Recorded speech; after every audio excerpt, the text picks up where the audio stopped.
News met Benito Vergotine. Smile 90.4 FM. Joining us this evening to reveal how South Africa's online conversations expose the widening divide between our constitutional rights and our societal acceptance is researcher at the Center for Analytics and Behavioral Change, Kyle Janse. Kyle, good evening. Thank you so much for joining us. Benito, and thank you for having us. A pleasure. Your recent report analyzing LGBTQI norms online examined more than 900,000 social media posts over a year. What does this volume of data reveal about the gap between the country's constitutional protections for LGBTQIA plus people and the reality of our public attitudes online? Well, the headline is this, Benito, that South Africa does indeed have some of the most progressive LGBTQIA plus laws in the world. But our norms and values just hasn't caught up. Hostile narratives, jokes, slurs, and claims that queer people are somehow un-African reach much larger audiences than affirming ones. They are much more prominent in the conversation. And that gap between what the law protects and what people actually experience is where the real harm sits. One of the report's strongest findings is that hostile narratives consistently achieve greater reach than those that are affirming. From a behavioral science perspective, why does this negative content appear to spread more effectively? We analyzed more than 900,000 posts, as you mentioned, from around 156,000 different South African accounts. At about 65% of that was retweets, which matters because it tells us that most of what people are circulating isn't people writing new things. It's people amplifying what someone else already said. So when we talk about that reach, we're really talking about what South Africans are choosing to spread. And what South Africans are choosing to spread are these harmful narratives, are these hostile conversations. And that really speaks to the norms and values of a lot of South Africans in our country, particularly those that are active on social media.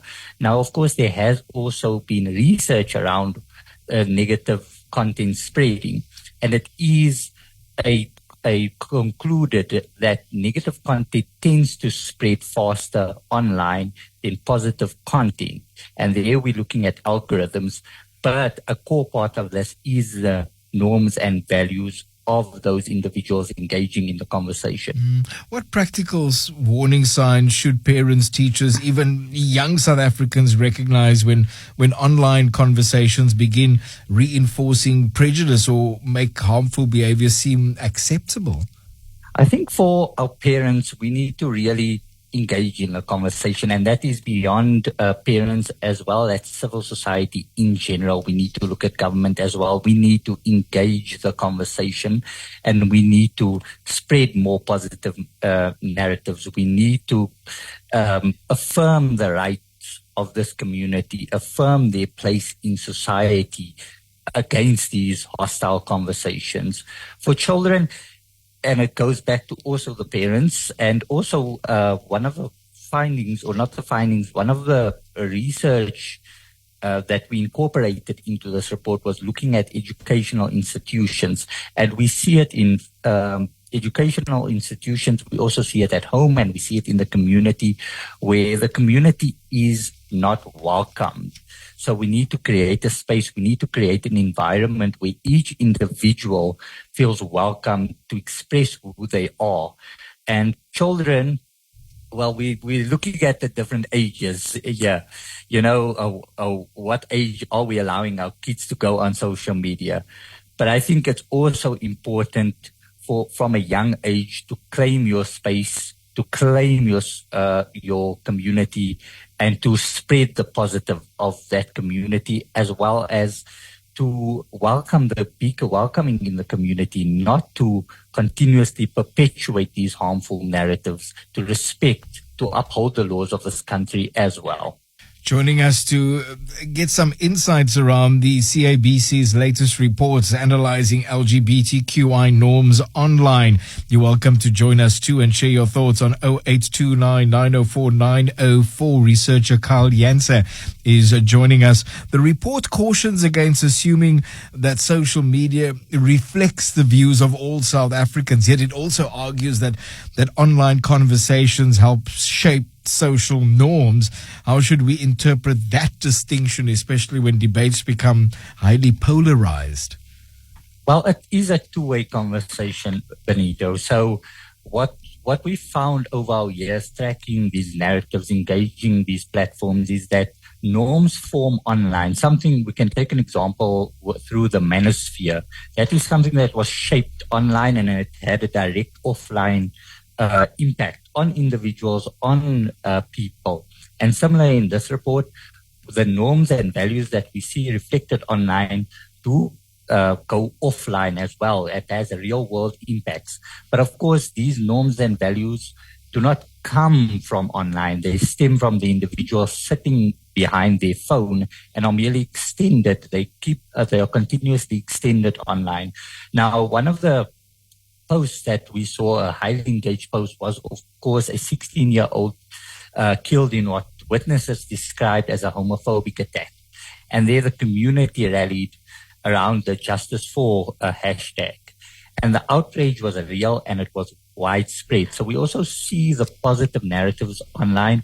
However, the fact that this happened, these homophobic attacks, these harmful narratives, these minimalization of the community's real harms that they are encountering, we can see the real world impact of that on a daily basis.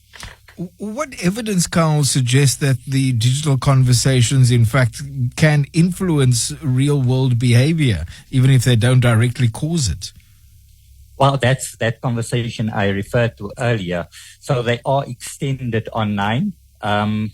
And the most common example, again, we can refer back to something like the manosphere. We can also refer back to what recently occurred in our country with the March for March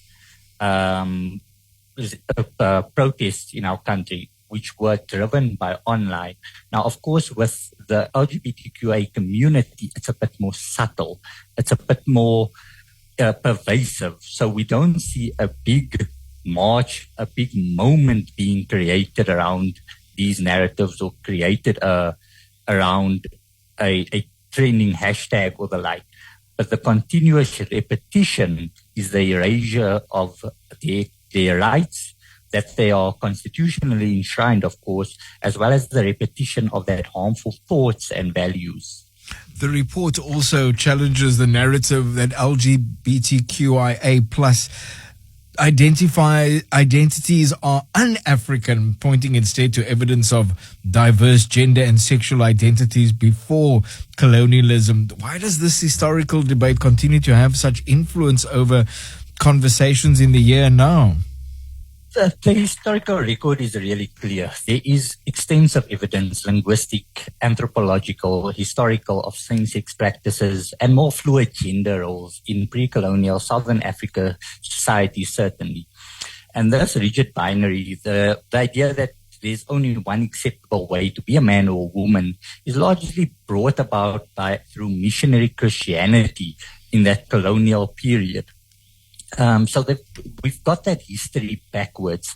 And the reason why it continuously comes up in this conversation, why every few years we see it having this outsourced influence in the conversation is, of course, we have to look at our communities and our religious leaders that continuously push that narrative, our cultural leaders as well that push the narrative that it is, as well as political leaders that push the narrative that same-sex is un-African. And, of course, this is that colonial import. Further to that, religious beliefs frequently feature in online discussions about sexuality and gender. Did your research also find signs that faith communities are becoming more divided on these issues, or are they becoming more open to alternative interpretations? There is a bit of openness that is being created in faith-based communities and faith communities. So not just relying strictly on the wording of the Bible and opening it up, because at the end of the day, I like to refer back to something a good friend of mine once said: we're all sinners at the end of the day. And so not to say that it is a sin, but just there is a bit more openness in the community. The community is expanding, and it is broadening out a bit more to welcome these communities into the faith. And what we've seen is that these communities hold a lot of power over the emotional and psychological well-being of the LGBTQI community. Where they don't have that community, they're forced to pull back. However, in recent times, we have seen faith-based communities open up a bit more. One of the more encouraging findings too is that Pride Month and other affirming campaigns continue to build resilience and community despite attracting less visibility. Can civil society, schools, policymakers take any lessons from these positive narratives? Well, we've saw quite a lot of direct challenges to these un-African claims, to these harmful narratives occurring online. And I think what needs to happen is, first, social media platforms need to take greater responsibility for what their algorithms amplify. Right now, the incentive is engagement, and hostile content engages. This has to change. Civil society, government, communicators, and media outlets need to invest in counter narratives, not as a defensive measure, but as a deliberate, proactive measure. You don't close that reach gap by accident. And then we also need to look at how we frame these issues. Are we amplifying the hostile narratives on media, on traditional media as well, when we cover controversy, or are we making a room for counter narratives too? That's a choice, and it does matter. Researcher at the Center for Analytics and Behavioral Change, Kyle Janse. As always, appreciate your insights. Thank you, Kyle. Thank you so much for joining us tonight. Thank you. Thank you for having me, Benito. Smile. It makes you feel good. 90.4 FM.